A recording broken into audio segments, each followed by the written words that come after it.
Cell phones are boring. Everything is about AI.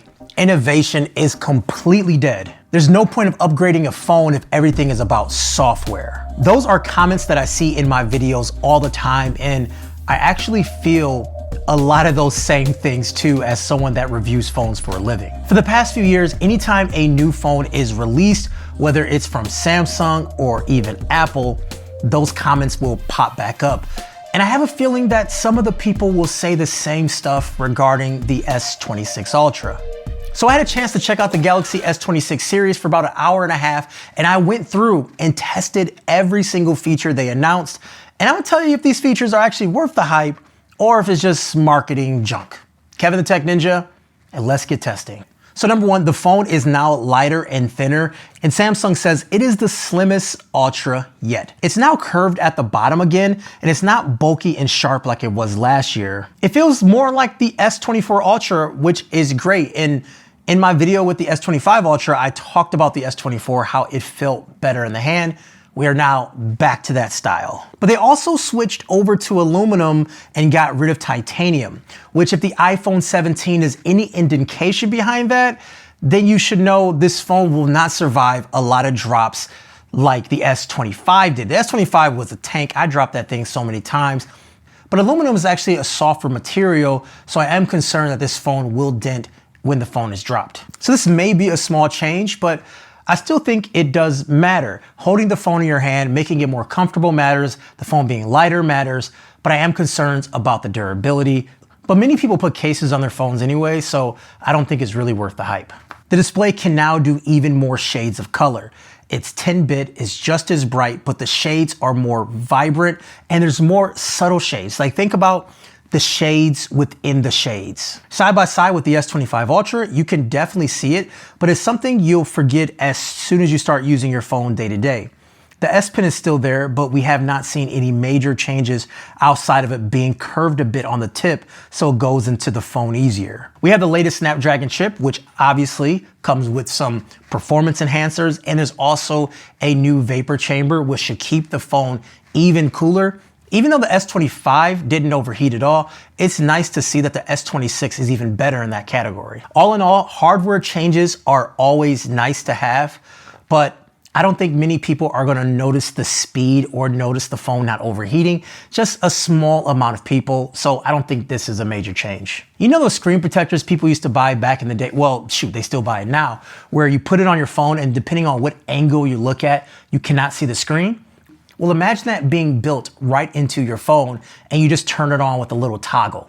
Even better, you can turn it on depending on what app you're actually in. So think about being in the Photos app or think about being in your banking app. You can block the screen out for someone looking at it off axis.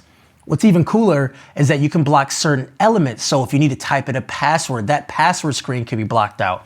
Or if you're getting like a text message or something, you can have all new notifications being blocked out or just specific notifications being blocked out. It's very rare that a leaked feature ends up being better in person and executed perfectly. Samsung said they've been working on this feature for 5 years, and I can definitely see it. It's built into the hardware. It is not a software feature, so this is only available on the S26 Ultra because of that. This feature is definitely worth the hype. So we do have the same size battery, but now we have faster charging up to 60 watts. So of course you need to buy a 60-watt charger. But when you do have that right charger, then you can expect 0 to 70% in 30 minutes of charge. And wireless charging is up to 25 watts as well, which is pretty nice to have. However, there's not a magnet built into the phone, so you have to use a MagSafe compatible or a magnet compatible case.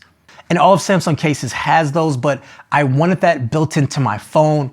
My house is kitted for MagSafe, is kitted for Qi 2 wireless charging. The Pixel uses it. I wanted to see it on this phone, and unfortunately, we do not have it. Samsung has mentioned something about space and the phone being thin. No. So the battery charging speed is not worth the hype because I can't charge with the magnet. Mr. Nick Gray, how does it feel in the hand? So with it being a little bit thinner and the fact that they've curved all the corners here, it feels amazing in the hand. Last year's model cut into your palm every time that you've held it. With this one here with the curved edges, sits perfectly nice. The edges are pretty much what you get on the Galaxy S26 and the S26 Plus. Yeah, that's what I was saying. As far as the whole thing about it, like not just diving into your hand, it just kind of feels like it rests in the palm a little bit better. So I now forgive them for not putting magnets in because we have a curved S Pen. I still want Okay, so that was hardware, and overall, I think we've seen enough subtle changes that makes it good, but the privacy display, next level. Definitely worth the hype. The Now Nudge is another feature that gives suggestions based on what's happening on your phone. Like if someone sends you a text or even Instagram, it doesn't matter what app you're in, and they say, yo, I heard you just got back in town from San Francisco, show me your pictures. It will go into your Photos app and bring up the pictures from San Francisco and basically put it on your bar. And all you gotta do is tap on the Photos icon and you go right into that album. And then from there, you can send the photos easily. So instead of like minimizing the app, going there, looking for the album, it does it right there. And it's great if someone's asking you like, hey, do you wanna go to dinner next Tuesday? Automatically, it'll pop open your calendar for you, the little thing on the bar, and you can go in your calendar and look. Really nice to see that. It's built right into your keyboard, so no matter what app you're in, automatically you can get to it. I think it's pretty cool. Definitely worth it for me. Now, one big feature is these AI agents. Now, this phone does have Perplexity and Gemini, which both have AI agents. And if you don't know what that is, basically AI agent can do tasks for you. So this example they have is you can tell your phone, book me a Uber to the airport. And automatically in the background, it will go out, grab your location, and book an Uber to the airport. Now, what it's gonna do is actually in the background doing it. You could check in on it, you can watch it do it. All it does is puts a notification in your bar, letting you know it's working on it. And when it's done, it will pop up letting you know the results. And then from there, you confirm the payment. It's never gonna buy anything for you, but it'll take you all the way up to that point where you have to confirm the transaction. It is only for Uber right now. And this feature is only as good as the supported app. So right now, it's not worth the hype. I think it's more of a wait and see, but I want it to be worth the hype, and I am hoping we get more apps built into it. So the camera didn't make any like major changes, but the small subtle tweaks really do matter when it comes to cameras. Well, we are very limited on these phones, so there's gonna be a lot of AI, but there was a minor change, and that's a larger aperture. We are now down to a 1.4 aperture, which basically allows more light into the sensor. 47% to the main sensor and 37% to the zoom lens. So a larger aperture gives you brighter and sharper images, and Samsung is promoting better photos at night and also better video as well, brighter images on the zoom lens. Beyond it being bright, the larger aperture allows for clarity and sharpness too. And of course, there's gonna be a lot of AI baked into the software to make this happen because we have the AI stack and then we have the hardware sort of working together to make these images. I'm gonna be very bullish on a lot of things because we actually have to use it before we can talk about it, because every year camera is a big change, big adjustment, but we definitely need to see it. The selfie camera is now wider at 85-degree field of view, and it has the same processing as the back camera for skin tones and all of that. Hard to test it with still shots, but I did take a selfie of myself. I stole a phone, ran off, took a quick selfie, and the skin tone looked pretty good. I've always criticized Samsung for skin tones, but in the one picture I took, they looked pretty good. But obviously, more testing is needed. But I am feeling optimistic about it for that one sample I did. For video, there's now super steady, which we've seen before where the camera is like a certain setting you put on. And the camera like has this like steady mode where you can run and record the video and it still looks good. It's using all the sensors in the phone to do that. Now there's super steady with horizon lock, which is absolutely insane. So look at this video, non-edited. My friend Nick Gray here is doing a full 360 video. He is flipping the whole camera while it's recording. And then look when we actually watch the video back. You don't see any of that because it's using the sensor data and the full gyro tilt stuff. I don't know what the words are anymore, but it's using all that information and basically preventing the camera to look like it's tilting. Overall on the camera functionality, I'm gonna say wait and see. We haven't tested everything out. The specs look really good, but there's so much software and so many scenarios I wanna put the camera in before I can really say it's worth the hype. Okay. A few more features before I wrap up. We're gonna go rapid fire here because there was a lot that actually was announced with this phone, surprisingly enough. Contextual search, I think, is gonna be a big hit. You can basically do a search on your phone and it goes through text, email, goes through notes, it goes through a lot of things on your phone to find what you're looking for. A great example of that, let's say you're booking a hotel, right? Let's say the hotel sends you a confirmation text message. You go into the search and type in hotel tonight, and then it will bring up that information, and it pops it up in a really cool card, very readable card, and you can click on it and see where it comes from, or you see the little icon in the corner telling you that it's a text message. I think that's really cool because you get notifications from apps, email, text, everything. Everything's in one spot when you do a search on your phone, and it goes through everything to find it. Cool. Bixby device control, so you could tell your device like, hey, my eyes are tired, and then it will take you to how to adjust the blue light filter and things like that.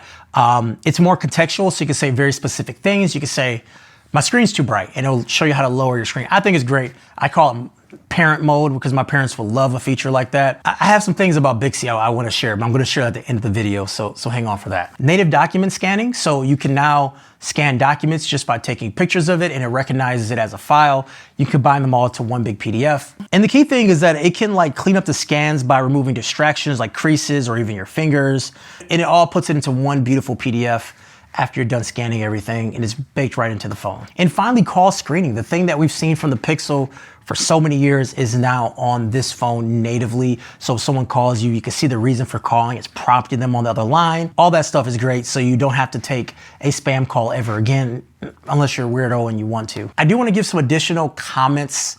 I know this video is going a little long, but there is a little confusion for me between Bixby, Perplexity, and Gemini, which are all on the phone.